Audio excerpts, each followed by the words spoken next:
Hello दोस्तों, नमस्कार। आपका स्वागत है अपने ही यूट्यूब चैनल स्ट्रॉन्ग मैथ 2.2 में। ठीक है, आज हम बताने वाले क्लास 10वां का ऑब्जेक्टिव क्वेश्चन निर्देशांक ज्यामिति पार्ट से। ठीक है, पार्ट नंबर 7।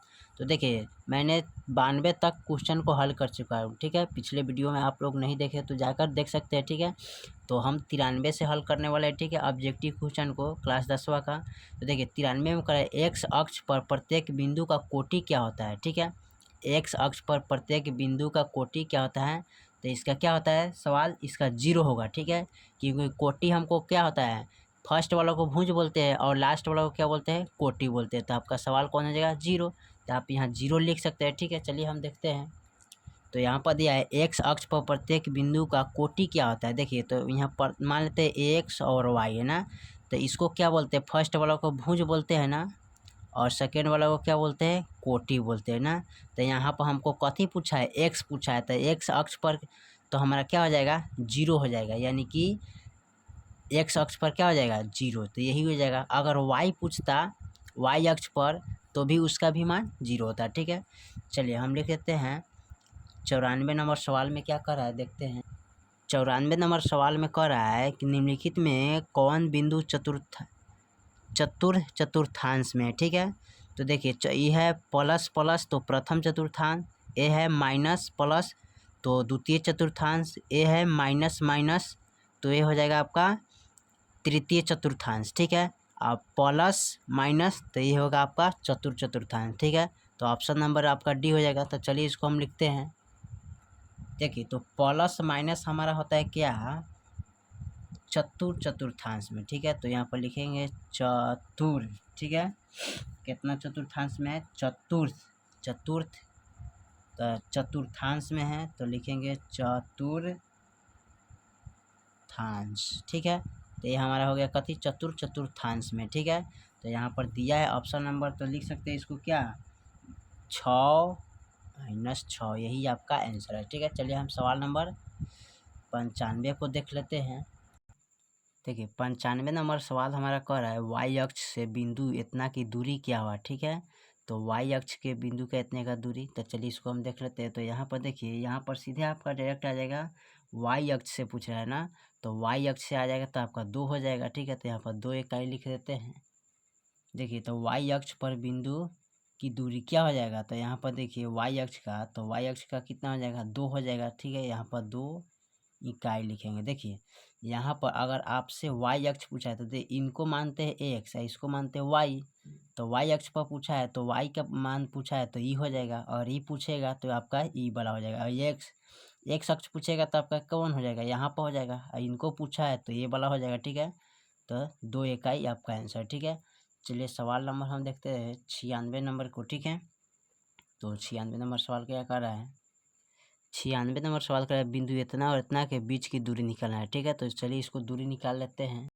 देखिए, तो कह रहा है ए और बी, इसके बीच के दूरी निकालना है। ठीक है, तो ए का मान इतना दिया है, बी का मान इतना दिया है। ठीक है, तो चलिए इसका बीच का दूरी हम निकालते हैं। किस तरह निकाला जाता है, तो सबसे पहले दूरी बराबर फार्मूला नोट करते हैं।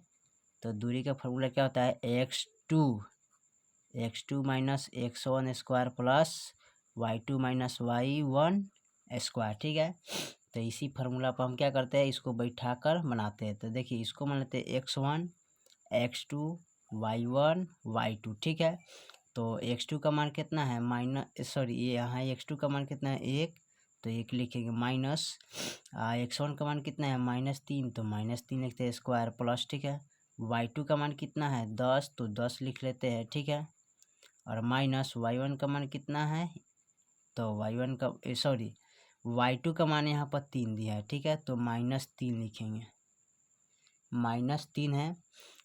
y1 का मान कितना दिया है, 10, तो 10 लिखेंगे स्क्वायर। ठीक है, अब देखिए यहाँ माइनस माइनस प्लस, तो 3 है कितना होता है, 4, तो 4 स्क्वायर हो जाएगा। अब देखिए 3 है और यहाँ पर 10 है। ठीक है, तो यहाँ पर सबसे बड़ी, देखिए यहाँ पर 10 नहीं हुआ है, यहाँ पर 0 दिया है। ठीक है, हम गलती से लिख दिया है, यहाँ पर मिस्टेक हुआ है, 0 दिया है। ठीक है, तो यहाँ पर हमको 0 लिखना चाहिए। ठीक है, यहाँ पर 0 हो जाएगा। ठीक है, तो यहाँ पर चलिए 0 हो गया, ये माइनस में है और ये भी प्लस है, तो माइनस प्लस माइनस होता है, तो 3 में से 0 घटेगी तो 3 ना आएगा। ठीक है, तो स्क्वायर हो जाएगा, अब इसको करिएगा 4 चौका 16 और 3 3 9, तो जोड़िएगा 9 6 15 1 2 25, 25 का वर्गमूल कितना आता है 5। तो यही आपका आंसर हो जाएगा। ठीक है, चलिए 97 नंबर सवाल को हम देख लेते हैं। 97 नंबर सवाल क्या कर रहा है हमारा। ठीक है, 97 नंबर सवाल कर रहा है, रेखा x बराबर -5 का लेख निम्नलिखित में से किस बिंदु से होकर गुजरती है। ठीक है, तो देखिए यहाँ कर रहा है x बराबर पूछा है ना, तो -5 का लेख की, तो फर्स्ट में दिया x बराबर 5। ठीक है, तो यहाँ पर हो जाएगा यही सवाल। ठीक है, देखिए x बराबर हमारा यहाँ कितना 5 दिया है -5, तो मान लेते हैं x हो गया और ये y होगा। ठीक है, तो x y के मान में जहाँ देखेंगे x में इकाई में यानी कि भुज में जहाँ फर्स्ट में -5 होगा और उसके बगल में तो जितना होगा वो y का मान हो जाएगा। ठीक है, तो कितना हो जाएगा, तो फर्स्ट वाला सवाल दिया है, तो फर्स्ट वाला सवाल जो दिया है तो उसका 3 दिया है। ठीक है, तो इसका मतलब y का मान 3 है और फर्स्ट में जो है x बराबर तो -5 है। यही आपका आंसर है। ठीक है, 98 नंबर में देखिए 98 में क्या कर रहा है, 98 नंबर सवाल कर रहा है वाई अक्ष पर स्थित किस बिंदु के निर्देशांक का रूप होगा। ठीक है, वाई अक्ष, तो इसमें देखिए तो किस अक्ष का होता है, तो देखिए वाई अक्ष पूछा है, यहाँ पर ध्यान देना है। ठीक है, आप इस पर ध्यान दें, वाई अक्ष पूछेगा तो इसका क्या होता है 0, अगर एक्स अक्ष का निर्देशांक पूछेगा तो 0 होता है। ठीक है, ध्यान दीजिएगा, तो आपका क्या हो जाएगा इसमें 0 हो जाएगा। वाई अक्ष, देखो वाई अक्ष पूछा है यहाँ पर, तो कितना हो जाएगा 0 हो जाएगा। ठीक है, तो चलिए इसको लिख लेते हैं। देखिए तो यहाँ पर हमने लिख दिया है वाई अक्ष का निर्देशांक क्या होता है 0, अगर एक्स अक्ष का निर्देशांक पूछेगा तो 0 होगा। ठीक है, ध्यान दीजिएगा, तो यानी कि वाई अक्ष लिख सकते हैं, वाई अक्ष का निर्देशांक, तो वाई अक्ष का पूछा है निर्देशांक। ठीक है, तो फर्स्ट में मान लीजिए ए एक्स वाई होता है, तो वाई दिया है तो यानी कि एक्स की पर हमारा क्या हो जाएगा 0 हो जाएगा। ठीक है, अगर एक्स पूछ देता है, ठीक है, एक्स अक्ष का निर्देशांक पूछ देगा तो यहाँ पर क्या हो जाएगा, तो एक्स, तो यहाँ पर देखिए एक्स और वाई का निर्देशांक कितना 0, तो यही आपका हो जाएगा। ठीक है, उल्टा इसका होता है। ठीक है, चलिए 99 नंबर सवाल को हम देख लेते हैं। 99 में क्या कह रहा है, 99 नंबर सवाल का बिंदु इतना किस पद में स्थित है। ठीक है, तो चलिए इसको हम देख लेते हैं। देखिए तो यहाँ दिया है माइनस और प्लस। ठीक है, तो प्लस प्लस तो प्रथम होता है, अब माइनस प्लस क्या होता है द्वितीय, तो यहाँ पर लिखेंगे द्वितीय पद। ठीक है, चलिए उसके बाद हम 100 नंबर को देख लेते हैं। देखिए 100 नंबर सवाल कर रहा है बिंदु इतना और इतना का, और ए बराबर इतना, बी बराबर इतना, सी बराबर इतना। ठीक है, तो संरेखी, तो पी का मान कितना होगा इसका। ठीक है, तो संरेखी कर रहा है, तो संरेखी का मान निकालना है, तो संरेखी का फार्मूला आपको बैठा देना है और पी के मान आपको निकालना है। ठीक है, तो चलिए संरेखी फार्मूला द्वारा इसको निकाल लेते हैं। देखिए तो यहाँ पर हमको संरेखी सूत्र द्वारा इसको हल करना है। ठीक है, तो संरेखी सूत्र क्या होता है पहले उसको लिख लेते हैं। ठीक है, तो संरेखी सूत्र यहाँ पर होता है x1, ठीक है, y2 minus y3 plus x2 और y3 माइनस y1, ठीक है, plus x3 y1 minus y2 होता है बराबर 0। ठीक है, तो इसको मान लेते हैं x1, इसको मान लेते हैं x2, इसको मान लेते हैं x3। ठीक है, इसको मान लेते हैं y1, इसको मान लेते हैं y2, इसको मान लेते हैं y3। ठीक है, अब इसी का मान रख के हम बनाएंगे। ठीक है, तो देखिए x1 का मान कितना है -1, तो यहाँ पर लिखेंगे -1। y2 का मान कितना है, तो देखो y2 का मान यहाँ 3 है तो 3 लिखेंगे, फिर माइनस y3 का मान कितना है, तो y3 का मान p है तो p लिखेंगे। देखो x2 का मान कितना है, प्लस x2 का मान 2 है।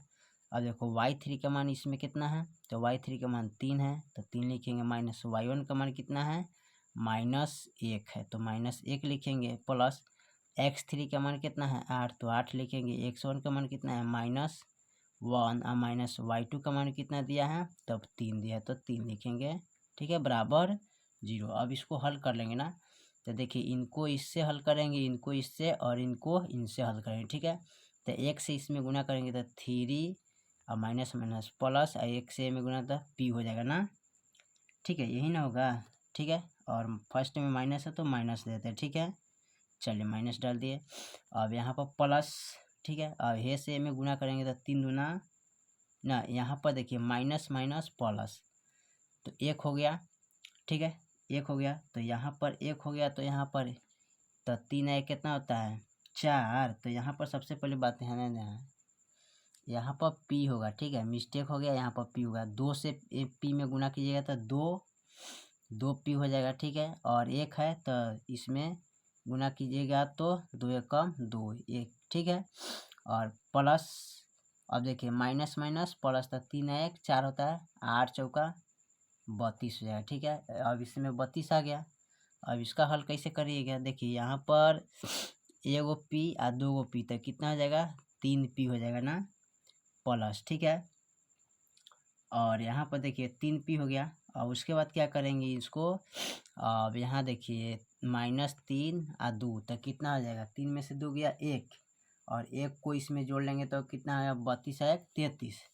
तो यहाँ लिखेंगे कितना, सॉरी -33 लिखेंगे ना, तो -33 हो जाएगा, ठीक है। यहाँ पर देखिए अब हमको निकालना है p बराबर, तो 33 बट्टा इसको लिख सकते हैं 3, तो 11 तिहाई 33, यानी कि p के मान हमारा फाइनल कितना आ गया, यहाँ पर p बराबर लिख सकते हैं 11। यही आपका आंसर आ जाएगा, ठीक है।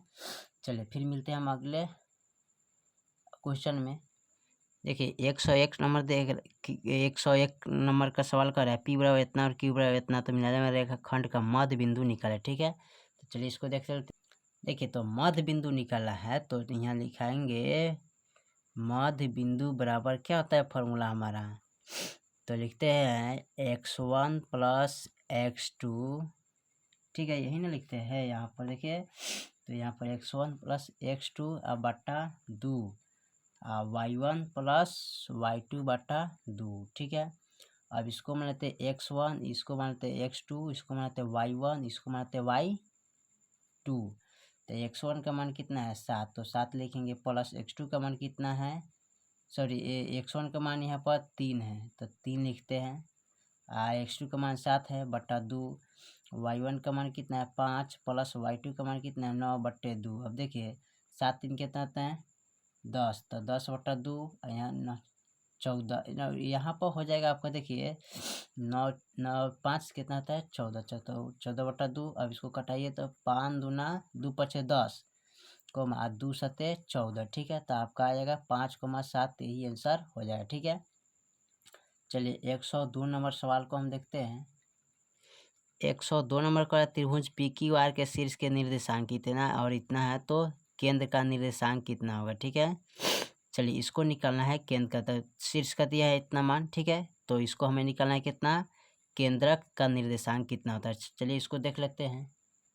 देखिए तो केंद्रक का सूत्र इसको लिखना था, केंद्रक का सूत्र क्या होता है, केंद्रक सूत्र हमारा क्या होता है, तो देखिए x1 plus x2 plus x3 बटा 3, ठीक है, और y1 plus y2 plus y3 बटा 3 होता है, ठीक है। इसको मान लेते हैं x1 x2 x3 y1 y2 y3, ठीक है। यहाँ पर ध्यान दीजिए x1 का मान कितना है, तो -2, प्लस x2 का मान कितना है 5, तो 5 लिखे, प्लस x3 का मान कितना है 9 बटा 3। यहाँ पर देखिए y1 का मान कितना है 0, प्लस y2 का मान कितना है, तो y2 का मान लिखेंगे यहाँ पर -4, प्लस y3 का मान कितना है 13, ठीक है। तो 13 लिखेंगे बट्टे 3 लिखेंगे। अब यहाँ पर ध्यान दीजिए माइनस प्लस, ठीक है, तो 5 में से 2 गया 3, और 3 अब 3 प्लस 9 बटा 3 हो जाएगा। यहाँ घटाइए तो -4 प्लस 13 हो जाएगा ना बटा 3। अब घटाइए तो 9 4, यहाँ 9 10 11 9 3 12 होता है, तो 12 लिखेंगे बटा 3। यहाँ घटाएंगे तो कितना हो जाएगा, तो यहाँ पर देखिए 13 में से आप घटाइएगा इनको तो कितना बचेगा 9, तो 9 बटा 3 हो जाएगा। अब इसको कटाइए तो 3 चौका 12, 3 3 9, यानी कि आपका हो जाएगा, जानते हैं यहाँ पर 4 3, यही आपका आंसर फाइनल हो जाएगा, ठीक है। देखिए यहाँ पर चलिए सवाल नंबर हम देख लेते हैं 103 नंबर, ठीक है। 103 में क्या कह रहा है, 103 नंबर कह रहा है यदि त्रिभुज की शीर्ष का नियम इतना इतना है तो त्रिभुज का परिमाप क्या होगा, ठीक है। तो चलिए इसका परिमाप निकाल लेते हैं। देखिए तो त्रिभुज का परिमाप निकाला था, त्रिभुज का परिमाप निकालने के सबसे पहले आप यहाँ पर एक निर्देशांक बना देते हैं चिन्ह, ठीक है। और देखिए यहाँ पर जो हो सॉरी यहाँ पर इस चित्र नहीं बनेगा, ठीक है। यहाँ पर बनने वाला ये चिन्ह, ठीक है, एक समकोण त्रिभुज की तरह बनेगा, ठीक है। यहाँ पर देखिए, अब देखिए ये है 90 डिग्री का कोण बनता है, इसको एक अक्ष बोलते हैं। देखिए तो 0 0 होता है, इनका मान होता है, ठीक है। और ये है 12,0, ठीक है। और इसका दिया 5,0, ठीक है। अब देखिए इतना इतना दिया, जब इनको इनको मिलाइएगा तो क्या हो जाएगा, कर्ण हो जाएगा, ठीक है। तो समकोण त्रिभुज हो गया, समकोण त्रिभुज। तो इसमें लंब दे दिया, आधार दे दिया, कर्ण निकालना है। तो कर्ण का मान निकालने के लिए क्या करेंगे, तो कर्ण स्क्वायर बराबर लिखते हैं फार्मूला लंब स्क्वायर प्लस आधार स्क्वायर, ठीक है। अब इस पर हम बैठाएंगे तो कर्ण का मान निकालना है ना, तो कर्ण बराबर रूट अंडर हो जाएगा कितना, 12 प्लस और यहाँ 5, ठीक है। अब कर्ण बराबर निकालिएगा तो 12 बराबर 144 और 50 25, ठीक है। अभी दोनों को हम जोड़ लेंगे तो कितना आ जाएगा हमारे पास, तो 5 4 9 6 1 69, यानी 169 का मान कितना आ जाएगा, 13। और देख ले ये 12 है, 5 है, तो यहाँ पर जो 13 प्लस 12 प्लस 5, इनको जोड़ेंगे तो कितना हो जाएगा 25, और 5 कितना हो जाएगा 30। तो आपका यही आंसर हो जाएगा, ठीक है।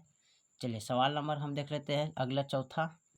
104 नंबर का रहा है, बिंदु इतना तथा इतना को मिलाने वाला रेखाखंड को अनुपात इतना का अनुपात में अंतर विभाजित करने वाला बिंदु का एक्स निर्देशांक क्या हुआ, ठीक है। तो यहाँ पर अंतर विभाजित सूत्र का प्रयोग करना पड़ेगा, ठीक है। तो चलिए इसको देख लेते हैं। देखिए तो ये इतना दिया है, सबसे पहले इसको लिख लेते हैं अंतर विभाजित सूत्र द्वारा, अंतर विभाजित सूत्र द्वारा, ठीक है। तो सबसे पहले इसका सूत्र लिखते हैं। तो सूत्र क्या होता है, इसका सूत्र होता है m1 x2 plus m2 x1 अब बट्टा m1 प्लस m2, ठीक है, यही होता है। तो चलिए इसको मान लेते हैं x, x1 x2। देखिए तो y का नहीं दिया, अगर y का दिया रहता है तो y का होता है y1 sorry m1 y2 plus यहाँ हो गया m2 y1, ठीक है। तो y का अलग होता है, इसी पर दिया रहता है। तो यहाँ पर देखिए x का नहीं y का नहीं दिया तो y का छोड़ देंगे, ये मान लेते हैं m1 ये होता है m2, ठीक है। अब देखिए m1 का मान कितना दिया है 4 गुने, इसमें गुना का चिन्ह होता है, ठीक है, ध्यान दीजिएगा। और x2 का मान x2 का मान कितना है 8, तो 8 लिखेंगे यहाँ पर, सॉरी, तो 8 लिखेंगे प्लस m2 का मान कितना दिया है, तो m2 का मान 3 दिया है गुने x1 का मान 5 दिया है, और m1 का मान 4 है प्लस m2 का मान 3 है। तो देखिए ये ऑप्शन आपका दिया होगा, तो यही आपका आंसर हो जाए, ठीक है। तो चलिए हम फिर मिलते हैं अगले वीडियो में, तब तक ले जय हिंद, जय भारत।